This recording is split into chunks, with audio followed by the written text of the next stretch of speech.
আপনি যদি মনে করেন গাজ্জা দখল করলেই তাদের এই সন্ত্রাসবাদ থেমে যাবে, আপনি ভুল করছেন। যতক্ষণ পর্যন্ত তারা বিশ্বকে নিয়ন্ত্রণ না করছে, বিশ্বকে শাসন না করছে, তারা ক্ষান্ত হবে না। এবং তাদের মূল রাজনৈতিক পটভূমি এবং ভৌগোলিক অবস্থানটা কি হবে সেটাও তারা মেনশন করেছে।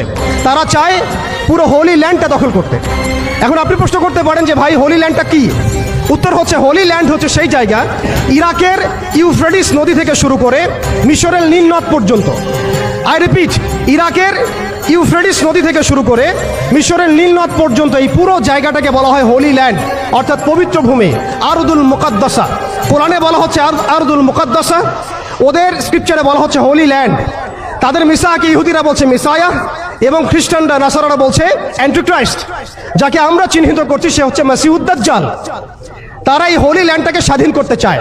তারা মিশরের নীল নদ থেকে শুরু করে ইরাকের ইউফ্রেটিস পর্যন্ত পুরো জায়গাটাই দখল করতে চায়। আপনারা যদি মনে করেন গাজ্জা দখল করার পর তাদের এই হামলা থেমে যাবে, আপনি ভুল করছেন।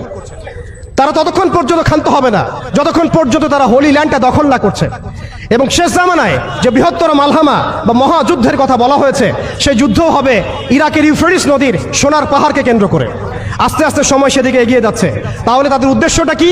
তাদের উদ্দেশ্য হচ্ছে হোলি ল্যান্ডটাকে দখল করে সেখান থেকে তারা দাজ্জালের শাসন কায়েম করতে চায় সারা বিশ্বে।